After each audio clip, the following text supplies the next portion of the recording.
Magandang umaga, narito ang update ukol sa Bagyong Isang at sa magiging lagay ng ating panahon sa susunod na 24 oras. Kaninang alas 2, si Bagyong Isang ay nag-intensify into a tropical storm habang binabaybay pa rin ang West Philippine Sea.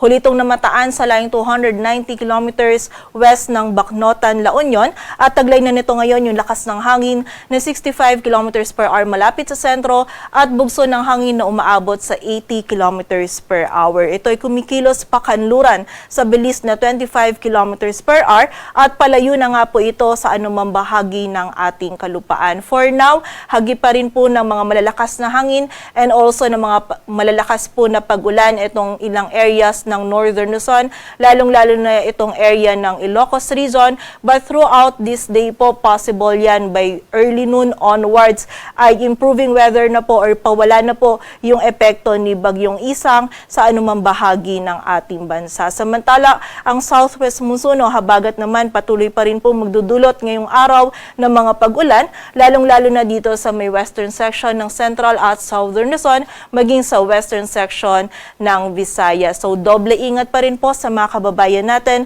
sa banta pa rin ng mga pagbaha at pagguho ng lupa. Samantala, yung isa naman pong low pressure area na minomonitor natin sa labas ng ating area of responsibility ay huling namataan sa layo 985 kilometers silangan ng northeastern Mindanao. Mababa po yung tsansa nito na maging bagyo within the next 24 hours. Ngunit yung trough or extension nito for today or ngayong araw ay magdudulot po ng mga pag-ulan dito sa may easternmost section ng Visayas at Mindanao. And throughout this day po, posibleng mas malaking area pa ng Eastern Visayas at netong eastern section ng Mindanao yung makaranas po ng mga pag-ulan na dulot ng trough netong LPA na ito. And also, nakita po natin na posible din itong pumasok ng ating area of responsibility within the next 24 to 48 hours. So, continuous monitoring po tayo and patuloy na magantabay sa updates na ipapalabas ng Pag-asa. At para nga dito sa ating latest forecast track analysis ni Bagyong Isang, patuloy nga po itong papalayo na sa anumang bahagi ng ating bansa and ina-expect po natin na by this morning ay lalabas na ito ng ating area of responsibility. Muli po, for now, meron pa rin malalakas na hangin and also na malalakas na mga pag-ulan na mararanasan sa ilang areas ng Northern Luzon. But throughout this day po, possible po yan na early noon onwards ay mawawala na po yung epekto ni Bagyong Isang sa anumang bahagi ng ating bansa. And kaugnay nga po ng mga malalakas na hangin na dala ni Bagyong Isang, meron pa rin po tayo nakataas na wind signal number 1 dito sa bahagi ng Ilocos Norte, Ilocos Sur, La Union, maging sa buong bahagi pa rin ng Cordillera Administrative Region, sa northwestern portion ng Nueva Vizcaya, maging sa northern portion ng Pangasinan, maging dito din sa may western portion ng Cagayan, kasama na po dyan yung Babuyan Islands, at sa western portion ng Isabela. So for this morning, posible pa rin po yung makaranas tayo ng mga malalakas na hangin na dulot ni Bagyong Isang. But throughout this day po, or possible mamaya pong early noon is i-lift na natin itong mga wind signals dito po sa mga areas na nabanggit natin. At sa kasalukuyan po, wala nang idudulot ng mga malalakas na pag-ulan itong si Bagyong Isang sa anumang bahagi ng ating bansa.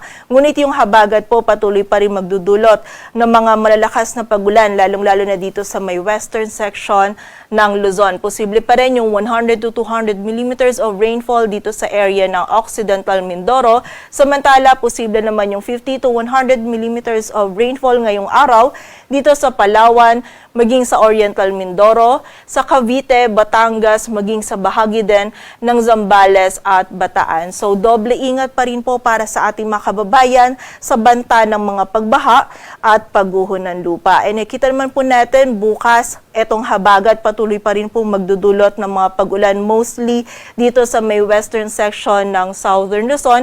Ngunit medyo mababawasan na po yung mga pag-ulan nito kumpara po dun sa mga pag-ulan na naranasan natin nitong mga nakaraang araw. And bukod po sa mga areas natin under wind signal, yung habagat po posibleng magdulot pa rin ngayong araw ng bugso ng mga malalakas na hangin dito sa malaking bahagi ng Central at Southern Luzon, maging sa malaking bahagi din ng Visayas at ilang areas pa ng Mindanao. Samantala, hanggang bukas po magpapatuloy yung bugso ng mga malalakas na hangin na ito na dulot ng habagat dito naman sa area ng Kalayaan Islands. Sa kasalukuyan, wala rin po tayong nakataas na gale warning, ngunit iba yung pag-iingat pa rin sa mga kababayan natin na maglalayag dito sa may northern and western sections ng northern Luzon sapagkat magiging katamtaman hanggang sa maalon pa rin po yung lagay ng ating karagatan. At para nga sa maging lagay ng panahon ngayong araw ng Sabado, makakaranas pa rin po tayo ngayong umaga ng mga malalakas na hangin and also ng bugso po or ng mga pag-ulan dito sa bahagi ng Ilocos Region. Samantala, for the area naman ng Cordillera Administrative Region, magiging makulimlim pa rin po yung panahon dulot ni Bagyong Isang. But muli po, expect natin by early noon onwards or throughout this day is improving weather na po tayo dito sa mga areas na to or wala na pong magiging epekto si Bagyong Isang pagsapit po ng tanghali onwards. And then meron na lamang po tayong mararanasan ng mga isolated na mga pag-ulan dulot po ng mga localized thunderstorms.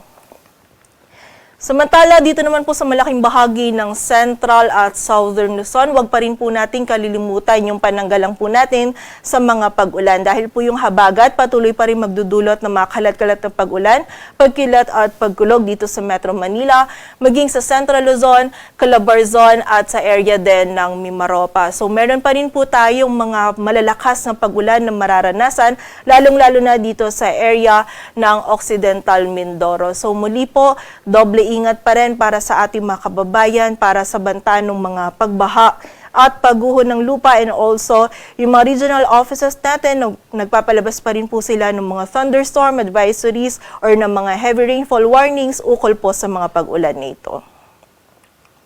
Samantala, for the rest of Luzon naman, ay magiging bahagyang maulap hanggang sa maulap yung kalangitan or improving weather na po yung ating mararanasan. Liban na lamang yan sa mga tsansa pa rin ng mga isolated o yung mga biglaang pag-ulan, pagkilat at pagkulog dulot ng habagat at ng mga localized thunderstorms. Agwat po ng temperatura dito sa Metro Manila ay mula 24 to 29 degrees Celsius.